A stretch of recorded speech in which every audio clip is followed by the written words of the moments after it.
आप सभी का स्वागत है आपके अपने YouTube चैनल एक्सेस एकेडमी पर। दोस्तों आज के इस वीडियो में बात करेंगे 12,460 शिक्षक भर्ती सुप्रीम कोर्ट सुनवाई, थर्ड काउंसलिंग और नियुक्ति पत्र होल्ड से संबंधित महत्वपूर्ण जानकारियों के साथ साथ second counselling open to all रद्द या याची लाभ को लेकर के महत्वपूर्ण जानकारी। वहीं 72,825 शिक्षक भर्ती मामले पर आ रही है बड़ी अपडेट, जिसमें 12,091 की रिव्यू याचिका पर कोर्ट सुनवाई को लेकर के बड़ी अपडेट आप सभी के लिए है। पुरानी पेंशन स्कीम और एनपीएस यानी न्यू पेंशन स्कीम को लेकर के मोदी सरकार का बड़ा फैसला। अब एनपीएस और ओपीएस के स्थान पर लागू होगी नई पेंशन स्कीम, जिसके बारे में विस्तार पूर्वक डिस्कशन करेंगे इस वीडियो के माध्यम से। आप सभी से निवेदन है कि वीडियो को बिना स्किप किए हुए अंत तक देखें, जिससे वीडियो में शेयर की गई सारी जानकारी को आप आसानी से समझ सकें। वीडियो में आगे बढ़ने से पहले छोटी सी रिक्वेस्ट है, प्लीज वीडियो को लाइक करें, दोस्तों में शेयर करें। जितने भाई बहन चैनल पर पहली बार विजिट कर रहे हैं और अभी तक चैनल को सब्सक्राइब नहीं किया है तो प्लीज चैनल को सब्सक्राइब करके बेल आइकन जरूर दबा लें आगे की सही सटीक और लेटेस्ट अपडेट पाने के लिए। तो आइए साथियों शुरू करते हैं आज का ये वीडियो और बात करते हैं 12,460 शिक्षक भर्ती सुप्रीम कोर्ट सुनवाई से जुड़ी हुई महत्वपूर्ण अपडेट के बारे में।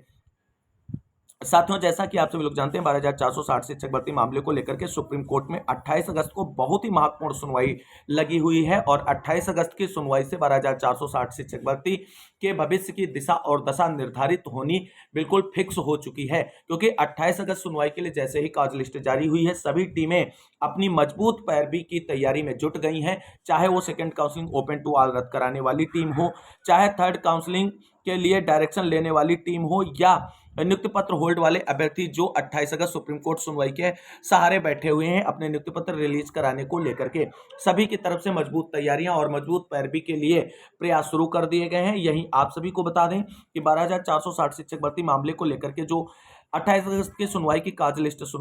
जारी हुई है, तो मामला सुनवाई के लिए जेके माहेश्वरी सर और राजेश बिंदल सर की बेंच में सुनवाई के लिए लिस्टेड किया गया है। मामला 113 नंबर सीरियल पर लिस्टेड हुआ है और यह बिल्कुल कंफर्म है कि 12,460 शिक्षक भर्ती मामला जो है 28 अगस्त को सुनवाई के लिए टेकअप होगा और इस पर सुनवाई भी होती हुई नजर आएगी, क्योंकि यह मामला लंच के आसपास आप सभी को सुनवाई के लिए टेकअप होता नजर आएगा सुप्रीम कोर्ट सुनवाई के दौरान।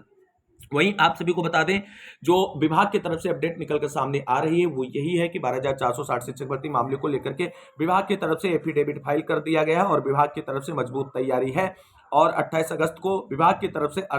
ऐश्वर्या भाटी मैम सुनवाई के लिए प्रेजेंट रहेंगी। और अगर ऐश्वर्या भाटी मैम सुनवाई के लिए प्रेजेंट रहती हैं तो एक लंबी और मैराथन बहस 12,460 शिक्षक भर्ती मामले में देखने को मिल सकती है, क्योंकि विपक्षी पार्टीज को अभी सुप्रीम कोर्ट को सुनना बाकी है और विपक्षी पूरी तैयारी के साथ 28 अगस्त को सुप्रीम कोर्ट में उतरने जा रहे हैं और इसलिए एक धमाकेदार और मजबूत पैरवी देखने को मिल सकती है सभी टीमों की तरफ से। वहीं आप सभी को बता दें भर्ती में जो चयनित हैं जिनको नौकरी मिल गई है उनकी तरफ से भी तैयारियां शुरू कर दी गई हैं अपना पक्ष मजबूती से सुप्रीम कोर्ट में रखने के लिए, जिससे उनकी नौकरी पर किसी भी प्रकार की आंच ना आए। वहीं दोस्तों अब बात कर लेते हैं 12,460 शिक्षक भर्ती में रिक्त पदों पर थर्ड काउंसलिंग को लेकर के क्या महत्वपूर्ण अपडेट है। तो जो 12,460 शिक्षक भर्ती में रिक्त पद हैं अभी फिलहाल आप सभी को बता दें 656 रिक्त पद हैं विभाग के डाटा के अकॉर्डिंग, लेकिन जो एफिडेविट फाइल किया गया है सुप्रीम कोर्ट में 28 अगस्त की सुनवाई के लिए उसमें ये बिल्कुल कंफर्म हो जाएगा कि रिक्त पदों की सीटें कितनी निकलकर सामने आ रही हैं, क्योंकि स्कूल आवंटन की प्रक्रिया पूरी हो गई और ऐसे में रिक्त पदों की संख्या बढ़ने जा रही है और थर्ड काउंसलिंग के लिए जो प्रयास कर रहे हैं उन सभी अभ्यर्थियों की तरफ से मजबूत तैयारी की गई है सुप्रीम कोर्ट सुनवाई के लिए और प्रयास किया जाएगा कि 28 अगस्त के लिए सुप्रीम कोर्ट में ओपन टू ऑल के तहत रिक्त पदों को भरने के लिए डायरेक्शन लेने का, और अगर डायरेक्शन मिल जाता है रिक्त पदों पर काउंसलिंग कराने को लेकर के बेसिक शिक्षा विभाग उत्तर प्रदेश को, तो अक्टूबर माह में रिक्त पदों पर नियुक्ति प्रक्रिया पूरी करने संबंधी विभाग की तरफ से काउंसलिंग प्रक्रिया शुरू की जा सकती है। लेकिन इसके लिए सबसे इंपॉर्टेंट है कि 28 अगस्त को सुप्रीम कोर्ट से रिक्त पदों को भरने के लिए विभाग को डायरेक्शन मिले, तभी चीजें आगे निस्तारित हो पाएंगी। वही नियुक्ति पत्र होल्ड वाले साथियों के लिए क्या इंपॉर्टेंट अपडेट है, तो आप सभी साथियों को बता दें जितने भी भाई बहन अभी नियुक्ति पत्र होल्ड के कारण अपनी नौकरी से वंचित हैं उन सभी साथियों को 28 अगस्त सुप्रीम कोर्ट सुनवाई से पहले एक बार बेसिक शिक्षा विभाग के आला अधिकारियों से, खासकर पूर्व सचिव प्रताप सिंह बघेल सर और वर्तमान सचिव डीजी मैम से मुलाकात कर अपनी समस्याओं से अवगत करा दें, क्योंकि पूर्व सचिव प्रताप सिंह बघेल सर की तरफ से कहा गया था कि 28 अगस्त सुप्रीम कोर्ट सुनवाई के बाद ही आप सभी के नियुक्ति पत्र रिलीज करने संबंधी विभाग की तरफ से आगे की कार्रवाई सुनिश्चित की जाएगी। तो अब 28 अगस्त की सुनवाई के लिए कार्य लिस्ट जारी हो चुकी है और सुनवाई कंफर्म है। ऐसे में नियुक्ति पत्र होल्ड वाले अभ्यर्थियों के लिए विभाग की तरफ से क्या तैयारी की गई है, क्या 28 अगस्त की सुनवाई के बाद नियुक्ति पत्र रिलीज करते हुए स्कूल आवंटन की प्रक्रिया संपादित की जाएगी या इन्हें भी थर्ड काउंसलिंग में घसीटा जाएगा। ये चीजें आप सभी को विभाग के अधिकारियों से कंफर्म करना है और 28 अगस्त के बाद अपनी नियुक्ति पत्र रिलीज कराने को लेकर के बड़े स्तर पर प्रयास करना है। हालांकि सुप्रीम कोर्ट में बहुत सारे नियुक्ति पत्र होल्ड वाले अभ्यर्थी अपने पक्ष को लेकर के पहुंच गए, वहां पर भी आपको मजबूती से अपना पक्ष रखना है और पिछली भर्तियों के रिकॉर्ड के बिहार पर अपने लिए नियुक्ति पत्र रिलीज कराते हुए स्कूल आवंटन की प्रक्रिया संबंधी डायरेक्शन के लिए प्रयास करना है। अब बात कर लेते हैं second counselling open to all रद्द या याची लाभ को लेकर के क्या बड़ी अपडेट है। साथियों, 12,460 शिक्षक भर्ती में second counselling open to all को लेकर के बहुत सारे अभ्यर्थियों की एसएलपी जो है वो सुप्रीम कोर्ट में पहुंच चुकी हैं। हाई कोर्ट की एसएलपी को छोड़े अगर तो सुप्रीम कोर्ट में जो एसएलपी हैं उससे बहुत सारी आईए टैग हो चुकी हैं और बहुत सारे अभ्यर्थियों की ये मांग है कि second counselling open to all रद्द करते हुए जिला वरीयता को लागू किया जाए और उनकी तरफ से ये लगातार प्रयास किया जा रहा है और कमिटमेंट भी किया जा रहा है कि 28 अगस्त सुप्रीम कोर्ट सुनवाई में second counselling open to all को रद्द कराने को लेकर के हर वो प्रयास किया जाएगा जिससे ये रद्द हो और जिला वरीयता का क्रम लागू हो और उनकी तरफ से अपने मोस्ट सीनियर अधिवक्ताओं की ब्रीफिंग प्रक्रिया और हायरिंग प्रक्रिया जो है वो बहुत तेजी से की जा रही है और मजबूती से पक्ष रखने का प्रयास किया जा रहा है। लेकिन आप सभी को बता दें 28 अगस्त पर second counselling open to all रद्द कराने जैसा कोई बड़ा आदेश आप सभी को देखने को नहीं मिलेगा क्योंकि सुप्रीम कोर्ट ऑलरेडी 12,460 शिक्षक भर्ती मुद्दे को अच्छे से समझ चुका है और इस मामले को सॉर्ट आउट करने की ओर आगे बढ़ना चाहता है। इसलिए ओपन टू ऑल रद्द कराने की संभावनाएं जो हैं वो काफी कम नजर आ रही। फिर भी कोर्ट है, कुछ भी कहा नहीं जा सकता है, लेकिन मजबूत पैरवी की तैयारी जरूर की गई हो ओपन टू ऑल को रद्द कराने को लेकर के। वहीं आप सभी को बता दें याची लाभ को लेकर के क्या महत्वपूर्ण अपडेट निकलकर सामने आ रही है। दोस्तों आप सभी को बता दें 12,460 शिक्षक भर्ती में जो मोहनलाल की याचिका है, मोहनलाल की तरफ से जो है वो ये कहा जा रहा है कि हम लोग लड़ रहे हैं मजबूती से और पूरी उम्मीद है कि हमें न्याय मिलेगा, लेकिन अगर कहीं भी कोई संभावना बनती है और हम अपने मनसे में कामयाब नहीं होते तो हम याची लाभ के लिए सुप्रीम कोर्ट में सरकार पर दबाव बनाएंगे और सरकार पर भर्तियों की जो विसंगतियां हैं उनको सुप्रीम कोर्ट में उजागर करते हुए समझौते के लिए मजबूर करेंगे और जिससे सुप्रीम कोर्ट के अंदर सरकार याची लाभ देने के लिए सहमति बनाए और 12,460 शिक्षक भर्ती में रिक्त पदों पर याची लाभ की संभावनाएं बने। लेकिन दोस्तों सभी का अपना अपना प्रयास है। पहला प्रयास second counselling open to all रद्द कराना है विपक्षियों का। बाकी जब ये ऐसी स्थितियां नहीं उत्पन्न होती हुई नजर आएंगी तो वो चाहेंगे कि याची लाभ ही मिल जाए जिससे उनकी नौकरी और याचियों की नौकरी सुनिश्चित हो सके। लेकिन 12,460 शिक्षक भर्ती में अभी आप सभी को बता दें आज की जो स्थिति है उसके अकॉर्डिंग याची लाभ की संभावनाएं बहुत कम बनती नजर आ रही हैं क्योंकि याचियों की संख्या काफी अधिक है और सुप्रीम कोर्ट भी याची लाभ देने के मूड में नहीं है और बेसिक शिक्षा विभाग भी याची लाभ देने के पक्ष में अभी नजर नहीं आ रहा है और सभी सुप्रीम कोर्ट और बेसिक शिक्षा विभाग उत्तर प्रदेश जो है रिक्त पदों पर थर्ड काउंसलिंग के तहत मेरिटोरियस कैंडिडेट को भरने की बात कर रहे हैं और पिछली सुनवाई में ये बात हुई भी थी बेसिक शिक्षा विभाग उत्तर प्रदेश की तरफ से। अब देखना है कि 28 अगस्त की जो सुनवाई है उसमें बेसिक शिक्षा विभाग की तरफ से उपस्थित होने वाली ऐश्वर्या भाटी मैम की तरफ से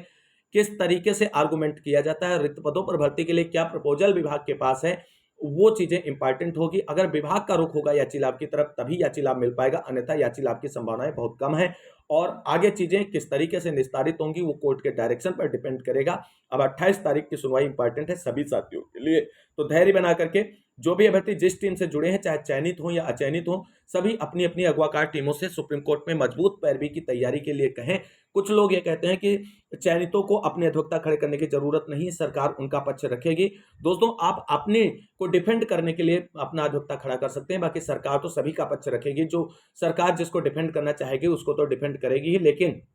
जब कई मोस्ट सीनियर अधिवक्ता विपक्षी पार्टियों की तरफ से होंगे तो चयनितों की तरफ से 1 से 2 मोस्ट सीनियर अधिवक्ता अगर खड़े हो जाएंगे तो इसमें किसी भी प्रकार की कोई दिक्कत आती नजर नहीं दिख रही है और ऐसा आप सभी को करना भी चाहिए। वही बात कर लेते हैं 72,425 शिक्षक भर्ती में 12,091 की रिव्यू याचिका की सुनवाई को लेकर के आ रही बड़ी अपडेट के बारे में। दोस्तों जैसा कि आप सभी लोग जानते हैं 72,425 शिक्षक भर्ती में 12,091 मामले को लेकर के हाईकोर्ट की डिवीजन बेंच ने जो आदेश दिया था उस आदेश को सुप्रीम कोर्ट में चैलेंज किया गया था, लेकिन सुप्रीम कोर्ट से डायरेक्शन मिली थी 12,091 के याचिकाकर्ताओं को और कहा था कि आप हाईकोर्ट के डिवीजन बेंच में जहां से आपके अगेंस्ट आदेश है उसी याचिका में रिव्यू याचिका फाइल करें और वहां से आप सभी लोगों को न्याय मिल सकता है। और आप सभी लोगों को बता दें कि 72,425 शिक्षक भर्ती में 12,091 मामले पर हाईकोर्ट के डिवीजन बेंच में आरती मिश्रा के नाम से एक रिव्यू याचिका फाइल की गई थी। रिव्यू याचिका फाइल करने के लगभग 15 से 20 दिनों के बाद सुनवाई के लिए उस मामले को लिस्टेड किया जा सकता है, लेकिन अभी तक इस मामले पर सुनवाई के लिए याचिका लिस्टेड नहीं हुई है। तो आप सभी को बता दें बात 72,825 शिक्षक भर्ती में 12,091 की जो रूबी याचिका फाइल की गई थी उसमें डिफेक्ट आ गया था और याचिकाकर्ताओं की तरफ से उस डिफेक्ट को दूर करा लिया गया है। और अब जब रिव्यू याचिका का डिफेक्ट दूर हो चुका है तो अब उसको सुनवाई के लिए जल्द ही लिस्टेड किया जाएगा। आप सभी को बता दें 12,091 मामले की रिव्यू याचिका जो आरती मिश्रा के नाम पर है उसमें जो डिफेक्ट लग गए थे वो डिफेक्ट याचिकाकर्ताओं की तरफ से दूर करा दिए गए हैं। और आप सभी को बता दें कि 12,091 मामले की रिव्यू याचिका पर सुनवाई बहुत जल्द कोर्ट की तरफ से होगी और नेक्स्ट वीक में रिव्यू याचिका पर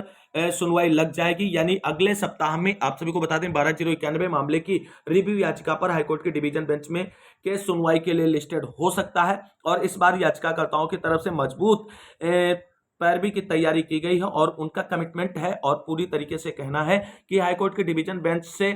12,091 मामले की रिव्यू याचिका पर एक बड़ी जीत हम सभी को मिलने जा रही है। हालांकि अभी पहली सुनवाई के लिए रिव्यू याचिका लिस्टेड नहीं हुई है और इस सप्ताह ये याचिका लिस्टेड हो जाएगी, उसके बाद ही इसके आर्गुमेंट और सुनवाई जो है वो डिसाइड करेगा कि रिव्यू याचिका पर अभ्यर्थियों को न्याय मिलने जा रहा है या जिस तरीके से डिवीजन बेंच ने आदेश दिया था उसी तरीके से आगे कुछ अन्य आदेश भी देखने को मिलेंगे। कमिटमेंट बड़ा है याचिकाकर्ताओं का और उनका कहना है कि रिव्यू याचिका पर हमारी जीत सुनिश्चित है और 12,091 लिस्ट पर हाईकोर्ट के डिवीजन बेंच से रिव्यू याचिका पर एक बड़ी जीत देखने को मिलेगी याचिकाकर्ताओं को और सभी याचियों के पक्ष में। अब बात कर लेते हैं उत्तर प्रदेश के साथ साथ पूरे देश में एनपीएस और ओपीएस को लेकर के उपजे विवाद के बीच मोदी सरकार की कैबिनेट मीटिंग में बड़ा फैसला लिया गया है, जहां पर ओपीएस एनपीएस सभी को हटाते हुए एक नया पेंशन सिस्टम लागू करने की घोषणा कर दी गई है मोदी सरकार की तरफ से। और इसमें पुरानी पेंशन योजना का लाभ मिलेगा और नई पेंशन योजना स्कीम जो मोदी जी की तरफ से जारी की गई है उसका नाम है यूपीएस, यूनिफाइड पेंशन स्कीम। तो दोस्तों यहां पर आप सभी लोग देख सकते हैं कि ओपीएस और एनपीएस को लेकर के मोदी सरकार की आज बहुत बड़ी मीटिंग थी। उस मीटिंग में बड़ा फैसला लिया गया। सरकारी कर्मचारियों को मोदी सरकार की बड़ी सौगात, सरकारी कर्मचारियों को मोदी सरकार ने बड़ी सौगात दी। सरकार ने नई पेंशन स्कीम एनपीएस की जगह अब सरकारी कर्मियों के लिए यूनिफाइड पेंशन स्कीम यानी यूपीएस यानी एकीकृत पेंशन योजना लॉन्च करने का फैसला किया है। इसके अनुसार कम से कम 25 साल की नौकरी के बाद बेसिक पे का 50% यूपीएस के तहत पेंशन मिलेगी। 10 साल की नौकरी के बाद 10,000 रुपए पेंशन मिलेगी। 1 अप्रैल से यह पेंशन योजना लागू होगी। अब जान लेते हैं यूपीएस योजना की विस्तार पूर्वक जानकारी। दोस्तों आज मोदी सरकार की तरफ से जो एनपीएस ओपीएस के स्थान पर यूपीएस सिस्टम लागू किया गया उसके बारे में विस्तार पूर्वक यहां पर आप सभी लोग देख सकते हैं। ब्रेकिंग न्यूज, 1 अप्रैल 2025 से नई पेंशन लागू। बेसिक का 50% मिलेगा कर्मचारी कम से कम 25 साल नौकरी पूरी कर चुका हो। केंद्र सरकार के कर्मचारियों के लिए बड़ी खबर है। ओपीएस एनपीएस के बाद अब आया यूपीएस। कैबिनेट ने दी यूपीएस यानी यूनिफाइड पेंशन स्कीम को मंजूरी। केंद्र सरकार के कर्मचारियों को एनपीएस या यूपीएस में से एक चुनने का विकल्प होगा। अगले साल 1 अप्रैल से होगी लागू यूपीएस। यूपीएस की खूबियां क्या है? अगर किसी कर्मचारी ने न्यूनतम 25 साल तक काम किया तो रिटायरमेंट के तुरंत पहले के अंतिम 12 महीने के औसत वेतन का कम से कम 50% पेंशन के रूप में मिलेगा। अगर किसी पेंशन भोगी की मौत होती तो उसके परिवार को मृत्यु के वक्त मिलने वाली पेंशन का 60% परिवार को। अगर 10 साल के बाद नौकरी छोड़ते हैं तो 10,000 रुपए पेंशन मिलेगी। कर्मचारियों को अलग से अंशदान नहीं करना होगा। केंद्र सरकार 18% अंशदान करेगी। कर्मचारियों का अंशदान एनपीएस की ही तरह 10% रहेगा। महंगाई इंडेक्सेशन का लाभ मिलेगा। रिटायरमेंट पर ग्रेच्युटी के अलावा इकट्ठा राशि से अलग से मिलेगी। हर 6 महीने की सेवा के बदले मासिक वेतन प्लस डीए का 10वां हिस्सा जुड़कर रिटायरमेंट पर मिलेगा। तो कुल मिलाकर के एनपीएस ओपीएस के विवाद को सॉर्ट आउट करने के लिए केंद्र सरकार की तरफ से यूपीएस सिस्टम लागू कर दिया गया है जो 1 अप्रैल 2025 से लागू होगा। और यह योजना किसको लाभान्वित करेगी इसके बारे में डिटेल्ड जानकारी यहां पर हमने डिस्कस कर दी है। तो आज की इस वीडियो में बस इतना ही। इस वीडियो को अंत तक देखने के लिए सभी साथियों को तहे दिल से शुक्रिया, बहुत बहुत धन्यवाद। मिलते हैं अगली वीडियो में लेटेस्ट अपडेट के साथ। तब तक के लिए सभी साथियों को जय हिंद, जय भारत, वंदे मातरम।